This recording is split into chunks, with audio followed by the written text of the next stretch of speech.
most of us find a job and then fit our lives around it.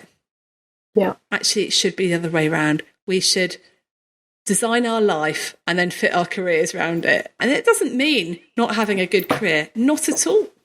But what it does mean is about being intentional about what you do.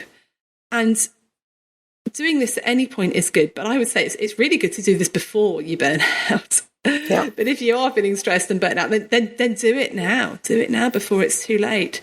Because we just take on so much, and it's subconscious. It's like the frog in boiling water, isn't it? The whole point of this podcast, you take on more and more, and soon you realise the workload is built up, and suddenly every single minute of your week is accounted for. And that is a very stressful place to be in. Yeah. Unless you're proactive about it. Unless something changes, unless you do something about it, it's just going to get worse, right?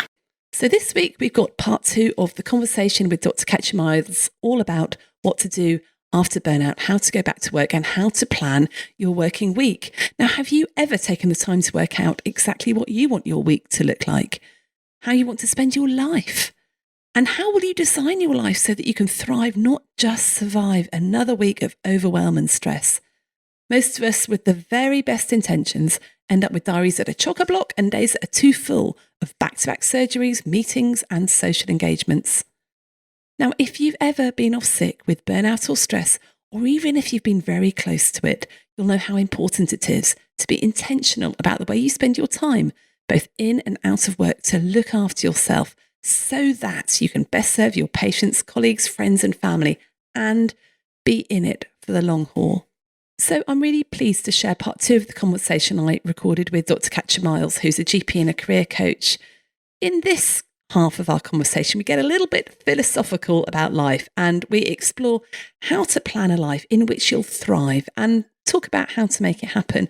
So this episode is for you, whether you're going back to work after a time off with burnout, or any protracted leave. It's also for you, even if you've not yet had time off sick. Prevention is always better than cure. And if you use some of the tools and principles we chat about, then you may just find that you're able to avoid becoming that frog in the boiling water. So listen to this episode to help you get really clear about how you're going to live and work, and ultimately make the most of your one wild and precious life.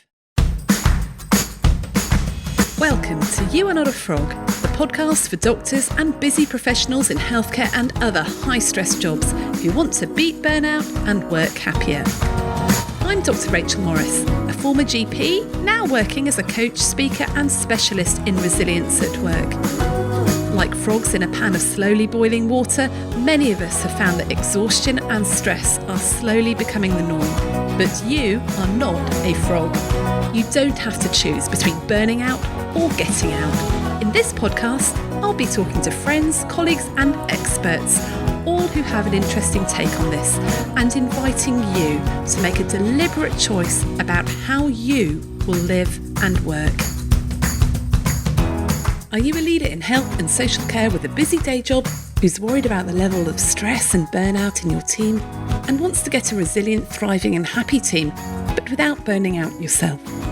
I know what it's like to work in an overwhelmed team and be one crisis away from not coping.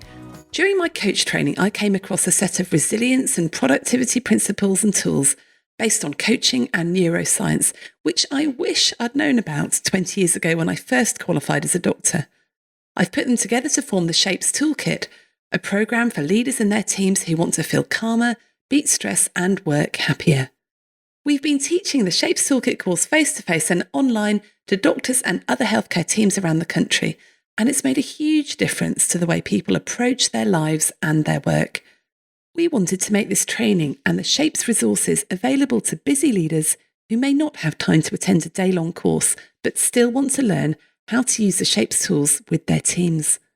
So we created the Resilient Team Academy, an online membership which gives busy leaders in healthcare all the training and tools they need to beat burnout themselves and get a happy and thriving team. You'll get webinars, training, mini videos, and loads of other resources at your fingertips. You can sign up for the Resilient Team Academy individually or as an organisation. We only open our doors twice a year, so do join while you can. Find out more by clicking on the link in the show notes. I think we're very bad at planning stuff. And I think healthcare professionals, people in high stress jobs, would really benefit from planning, whether they've been through burnout or not. And one of the tools I encourage people to use all the time is the Thrive Week Planner, which is very simply a plan of your week where you say, okay, what am I doing in a usual working week? And so you brainstorm, you put everything you're doing, including life outside of work, including life inside work, all the paperwork you've got to do, all the extra stuff that comes at you. And in fact, I developed this tool because I was coaching a chap who said to me, the GP, so I just want to get a half day a week. I just want half a day off a week. I never seem to get my half day. And I said, okay, well, let's plan out your week. And by this time, we'd put in all the sessions that he was working as a partner, the day that he did with the CCG, the extra committees he ran, all that sort of thing. He looked at it and I said, so what do you notice? And he said, oh, I appear to be working regularly 13 sessions a week. And it was true when you actually mapped it out. I think most of us do so much more than we think we do. And when you add in responsibilities like childcare, like caring for elderly parents, like meeting up with your friends for a coffee, which I think is crucial and should be put in the diary every week, you find that your time is very much accounted for. And so sort of doing that, what does my life look like now? What does my job look like? Or maybe if you are off sick with stress and burnout, if I went back into exactly the same role, what would that look like? And then actually doing your ideal week. So get another sheet of paper and going, right, what would I like this week to look like? In fact, I heard a quote the other day. I was on a podcast I was listening to about the Enneagram, actually. And this guy said, most of us find a job and then fit our lives around it. Yeah. Actually, it should be the other way around. We should design our life and then fit our careers around it. And I went, yes, that's absolutely true. We should design the life you want and fit your job and your career around that. And it doesn't mean not having a good career, not at all. But what it does mean is about being intentional about what you do. And doing this at any point is good. But I would say it's really good to do this before you burn out. Yeah. But if you are feeling stressed and burnt out, then do it now. Do it now before it's too late. Because we just take on so much and it's subconscious. It's like the frog in boiling water, isn't it? The whole point of this podcast, you take on more and more and soon you realise just the workload is built up and suddenly every single minute of your week is accounted for. And that is a very stressful place to be in. Yeah. So you're proactive about it. Unless something changes, unless you do something about it, it's just going to get worse, right? Yeah, I think that is definitely true. And I think that is true in the NHS because, because of the way it's set up, it definitely relies on people to speak and say, this is what my needs are, because otherwise there will just be work that arises and needs to be done.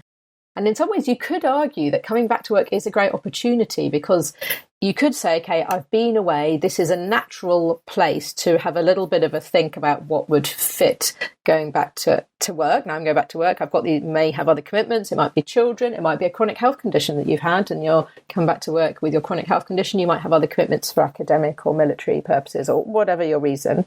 And then that's actually a bit of a good opener. If you want to start designing your work, you can think about what we've said. And then there's that thing where you talk to your manager and then see what's actually possible. But have those conversations. It might not all be possible, but there's often things that can be done, at least that might partly address what you need. And you don't know if you don't ask. Planning ahead is really helpful. I think it's very difficult for any team to adjust things like the day you arrive. So plan ahead. Be realistic, like we we're just saying about how long things take. And if you do have people who you're caring for, children is an obvious example, like get those contingencies in place, get the childcare and then maybe get the contingency because the allowing for that is important, I think, because when you plan your work, I think it's plan your ideal week and then plan for your non-ideal week, What happens if something fails, if I'm poorly, if the kids are poorly, if something happens at work and a colleague's poorly? What happens if the IT crashes? How am I going to manage? How is the workplace going to carry on?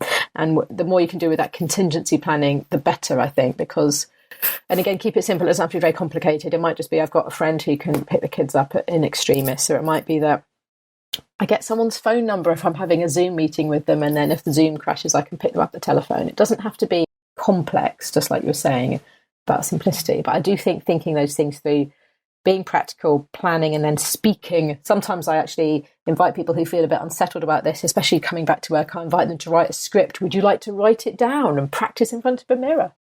You can even, if you're on a phone call and not a Zoom call, you can even have the notes in front of you, or you can even have them in front of you in real life. You could just say, I brought some notes, and then have them in front of you while you're talking to your team about these things, so that you've got a prompt and it helps you kind of stay focused on what you had been planning. I think planning is so important, and we'll put the Thrive Week Planner tool there that people can download in the show notes. I think one of the things that stops people from asking for what they really want and what they really need is the story in their head that, well, everyone else has to work like that, so why should I be an exception? Why should I have special circumstances? Why should I get to change things when look at my colleagues? How would you answer people that were saying that, Katya? I guess I would invite them to reflect on the word should, and how kind is that to say to yourself or to others. It's not a super kind word, actually, for yourself or for others. And I think if we would try, where possible, think about what we could do rather than should. People often say that it can be a bit of a throwaway comment, but I actually think it can be really helpful. And it's more proactive as well as being kinder to think about coulds as well. That kind of opens up a bit more creative thinking about, okay, well, what are the options here? And maybe it will help others. Maybe this will be something that would be helpful for others. But it's not just about the individual sometimes. I think it can be about the group. And I think just because other people are stuck in a certain way of working or doing things doesn't mean that you should be as well. Doesn't mean that it's helpful for you to be. And I love that thought about changing shoulds for coulds. I also love to get people to use, instead of I should, it's I choose to. So I'm choosing to go back and work this amount because, or I'm choosing to cut down my hours so that I can not burn out again, so that I can maintain this career at this pace and I can look after my family, or so that I can serve my patients better because I know I will always be fresh for them. So if you swap should for either could or I'm choosing to, so that, I think the word so that is so powerful, because for some reason, even if you tell them about the Hippocratic Oath being about I need to look after myself, you need that little bit on the end so that I can provide patient care, so that it's not feeling selfish, so that it is for other people. Because self-care, and me and you talk about this all the time, don't we, Katya? Self-care is not selfish. Yeah, definitely. And it gets, sometimes I put up a picture of a plane in my workshops and say, this is an oblique reference. Don't want to be too obvious. What's it about? And sometimes when we're talking about this, people will come up with the oxygen mask. Other times I mention it. But I think it really is true, the oxygen mask analogy, that, you really do need to put your oxygen mask on first so you can help others. Definitely when you're caring for others at work and outside work. And that's a hugely important reason. I think you're right. So I think it allows people to think about the so that. Why am I putting on my oxygen mask? So that I can help others. And there's a broader point, actually. I know that your business is called Wild Mondays. I always wondered if that was that reference to that poem about, you only got this one wild and precious life, and we're in a job to help others live their wild and precious life, and we have our one wild and precious life as well. So there's another reason there to do what kind of hopefully will work for ourselves as well as for people around us, including our patients and our families and everybody, trying to do the as well as rather than the one or the other. It's not I'm looking after myself or looking after my patients. It's like, can I do both? When I talk about that, when I talk about compassion, how can I be kind to the patient and to myself, to my colleagues and myself? It doesn't have to be either or. Oh no, it's definitely both and, isn't it? Because when you're talking about that, the picture of the plane, I was going, oh, where's she going with this? Give you all sorts of analogies, couldn't you? My thoughts were, before you said oxygen mask, were, who do you want flying that plane? Do you want someone who's stressed and burnt out and knackered and tired and on the edge of not coping? Or do you want someone who's rested and well, who knows their own limits? Yes, please. I want that person. Now, that is nothing about whether the pilot is superhuman or not. It's about the pilot recognising their limits and stopping and looking after themselves. I don't want a pilot that thinks they're superhuman, a bit like Maverick. I don't know if you've seen the film. I haven't seen it yet. Oh my God, I can't wait. Please send. I know there's a lot of very this isn't a spoiler. There's a lot of very unrealistic moments in that film. I did really enjoy it though. But the really unrealistic bit was when I was going, but why are they on a motorbike and they're not wearing a helmet? Safety first. You heard it here, listeners. Safety first. Oh God, I can't wait to see that film. Do with the G's they're pulling in the fighter pilot, but they're not wearing helmets on their motorbikes. Anyway, that's a side note. What are we talking about? Yes, pilots and planes. Oh my goodness, I want a well-rested pilot. Thank you very much. I want a well-rested doctor. You know, who would you prefer to do your operation or make that decision or interpret your results? I want someone who's well-rested, who's looking after themselves, that's not pushing themselves to the limits. Thank you very much. And so you are doing it. You're right. You're doing it not just for yourself. It is for your patients, for your colleagues, for your families. And it's so, so important to deny those limits. It's just daft.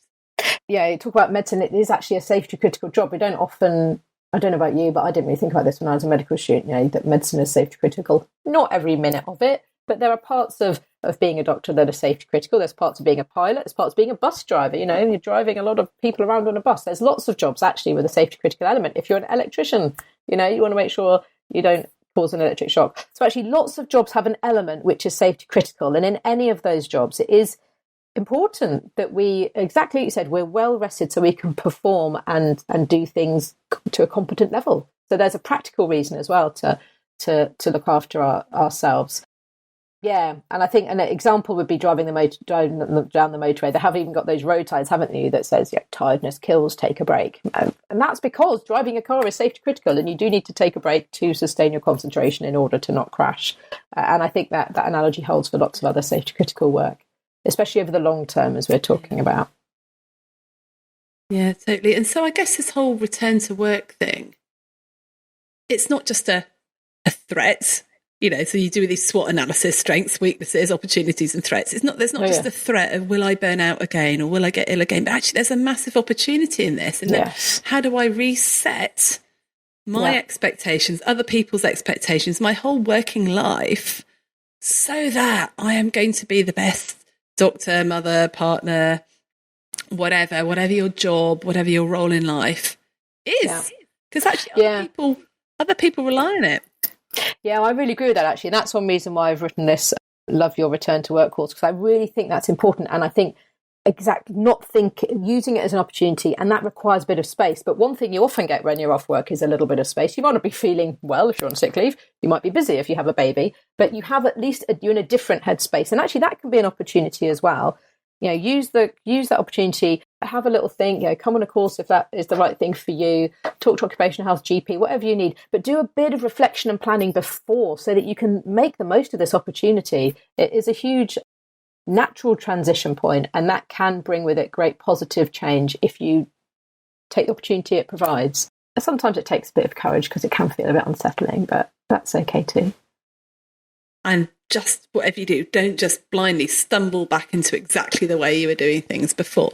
Whatever your reason for being off, whether it was with stress or whether it was just because you had a big operation or you've been away or you've taken a sabbatical or whatever. It's interesting. A friend of mine went on sabbatical a couple of years ago now, and she got back and she had a wonderful time. And she's like, right, everything will change now. I'm going to go back. I've got renewed understanding of what it's like to not feel stressed and everything. And I'd be interested to hear how she thinks. But she said to me, you flip so quickly back into the way you've always done things. You really do. So there's something like you touched on about being intentional, like taking the opportunities to reflect, like we might do before work, or hopefully like having a chance to listen to this podcast.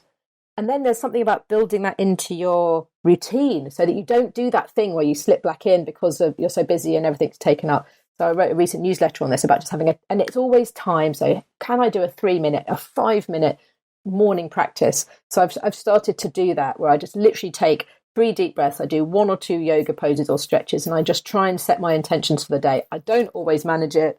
I actually was thinking today, I haven't done that for 2 weeks. I've been poorly, all the usual reasons. But, having even just trying to be a little bit more intentional, just so you're creating these little spaces throughout your working life to keep checking in. How am I doing with those intentions I had as I came back to work? It's 6 months later. How am I doing? Am I on track, off track? And coaching is a great way to do that as well, if that's the kind of thing that works for you, or keeping a journal. There's lots of ways to do it, but I do think somehow keeping intentional is helpful. I think as well, I love what you said about just little things that you can do, because I think one of the temptations when we have had a major life event, be it a bereavement or be it a serious health issue or an episode of burnout or maybe a relationship breakdown or something, is to throw the baby out with the bathwater and say everything's going to be different, everything's going to change. Yeah. But actually, and I guess that's exactly, again, what this podcast is about, there are lots of little things. You don't need to change absolutely everything. And actually, most of us can't. And back to the point you made earlier, Katya, about what's my business called? Why is it called Wild Monday? Actually, I called, and I'm sure I've told this story a lot. I was thinking about doing a bit of a career change, what I wanted to do. And I'd gone on retreat in the Alps. It was this most beautiful place. And there were quite a few people that have actually moved to the Alps, moved their businesses out there, moved their families out there, lived there, and they just have the most amazing time, skiing in the afternoons and just exploring all the way around. And of course, beautiful, beautiful scenery. I was like, wow, wouldn't this be great? And then I read that line from the Mary Oliver poem, tell me, what is it you plan to do with your one wild and precious life? And I thought, wow, amazing. That's a very inspiring line. But what does it look like to have a wild and precious life on a Monday morning when I'm stuck in my current role with my kids all at the schools? We can't move house because we choose not to move house because the children are in school and the husband has a business and all that sort of thing. So I'm here. I'm choosing to be here now. So how do I have a wild and precious life even on a Monday morning? So that's where Wild Monday came from. And often it is about those little things, like those 3 minutes of the yoga pose and setting your intention for the day and deciding to take that lunch break and get out into nature for a walk around the block, and maybe saying no to that thing in the evening because you just know you need to veg out in front of the telly and go to bed early, perhaps. Yeah. I don't know, but there are lots of little things that will make a difference. And of course, there are some big changes that people do need to make. But for me, it's more about the mindset of getting out of that I should, I ought to. What do other people think of me right now? What if I upset so-and-so? Actually, as we heard in a podcast a few weeks ago about the regrets of the dying, amazing woman, Georgina Skull, talked to lots of people in the last year of their life. Most of what you regret is stuff you didn't do because you were worried about what people thought. And the people they were worried about what they thought were people that, 20 years down the line, couldn't even remember their names. It's like, what if I can't ask for this thing to be different at my work because what will that partner think? Well, in 20 years' time, you are not going to look back and go, oh no, that person thought badly of me. You really, really, really not. But you might look back and go, I really wish I had made some changes because actually my children really needed me at that time and I just wasn't present for them. Sorry, got a bit heavy there. It's all part of life's rich tapestry, isn't it? It's all part of the human condition. We've got a little bit off piece there, but I think it's all relevant, isn't it? It's all important, and I think it's important for all of us, even if you're not someone that is coming back to work. Maybe it's someone who's just wanting to reassess how you do work, and maybe think to yourself, here's a good mind experiment, just come up with this catch, see what you think.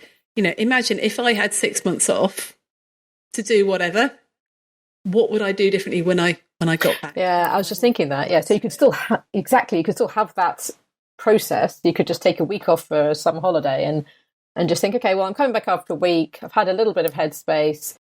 But what would work for me in my workplace for the next year? And then you might not be able to change it the day back, but you might over the course of the next few months have meetings, conversations, and do what you can where possible to tweak things. So one thing I know, for example, that has changed is that now you used to, as a GP trainee, only be able to work less than full time if you had a reason, a caring responsibility. But now for some, not all, but for some GP trainees, that's changed now. So that's one example of how you might be able to just say, oh, I'd like to work less than full time, please, because without feeling there had to be a big reason. Again, not for everybody, but just, keep an eye out, I guess, for the opportunities to make changes and have those conversations with people around you, with your sort of teams and your seniors, and kind of keep open, I think, to opportunities and ideas. I think there's something about just being open, creative problem solving, thinking a little bit outside the box can be really helpful when you're designing your career, because it's part of your life, right? And I think in medicine in particular, there is a tendency even now to think about it's a standard route, standard rails. You get on the rails at medical school and then you get off, you go through junior doctor training and then you go into specialty. And there's a very much kind of this sense that you go along these rails. And that's great for some people. But if that doesn't work, then these are opportunities, either a return to work or, as we just said, we could just do it on return from holiday. Just to think, is this working? Is these train tracks taking me where I want to go? And if not, what are the opportunities here?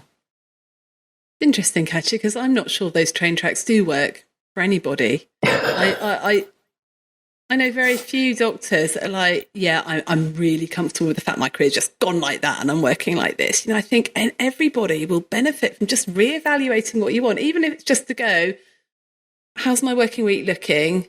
Do I want this? Do I not want this? What's my ideal life look like? And if your job totally matches your ideal life, so you plan out what your ideal week would look like and compare your current week. If it completely matches up, then fantastic. Yes. It's brilliant. And if that's you, by the way, if you've got any listeners whose ideal week actually matches their actual week, then please get in touch, because you can come on and me and Katya are going to grill you about how you managed to do that, right?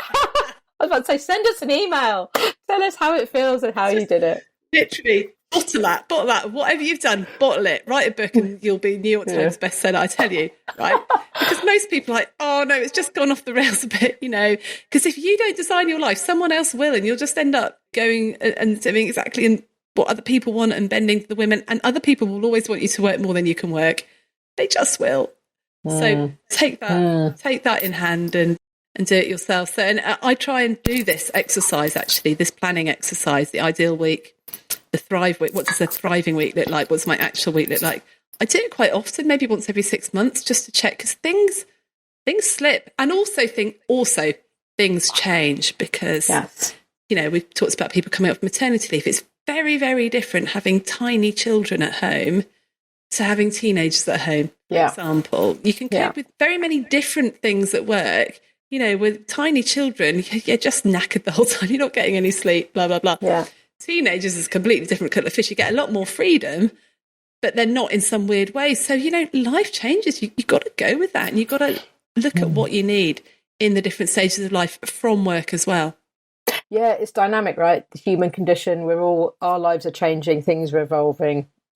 And it's just keeping an eye on that, exactly that. Things that worked for you at one point might not work for you later. But it's also about the people around you, not just kids, your partner, your colleagues, everybody's going through similar changes. So it's like you're going through this change iteration, and then everybody else around you is going through similar ones at different stages.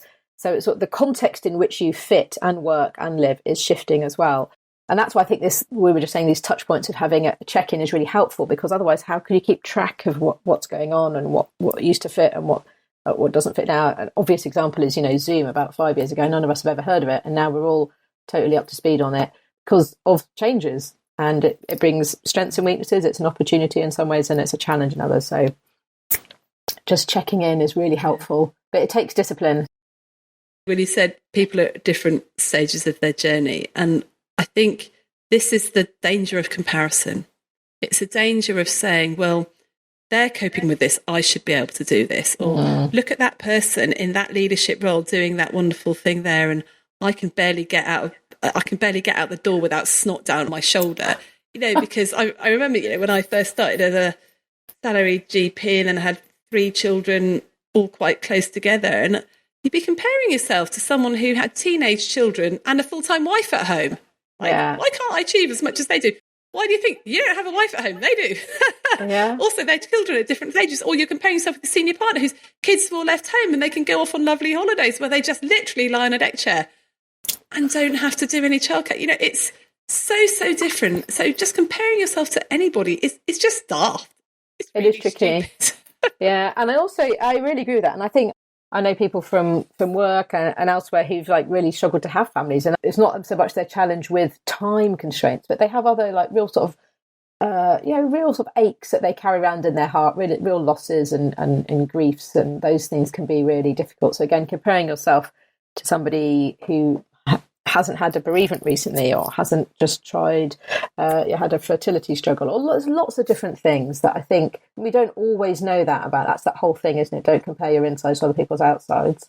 We don't always know that about the other person. I love that. Don't compare your insides to other people's outsides. And I guess this brings me back to the point I made a lot earlier in our conversation, Katya, about how much you tell people, how much you're open about stuff. And one of the great joys of doing this podcast is the emails I get from people saying how much it's helped people get through burnout and stuff like that. And almost always they say to me, the podcast makes them feel that they're not alone.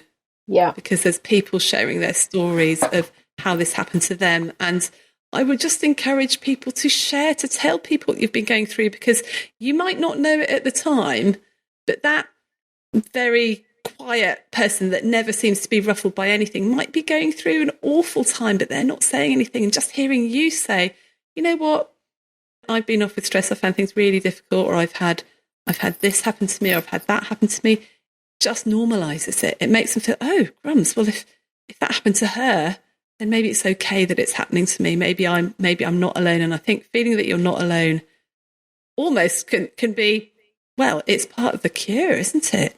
Yeah. You're not normal. You're not alone. It's okay. We've talked for a very long time. I think my mentor would be, don't compare yourself to other people. You're running your own race. You've got your own journey in life. Other people don't have the same challenges as you. You don't have the same challenges to them. You've got to be true to what you want, to what you need, so that you can serve your patients, your family, your colleagues and your friends as best you can. I love it. So that. Great. So that. I'm choosing to do this so that. Absolutely. Really important. Brilliant. Katya, thank you so much. That's been helpful conversation.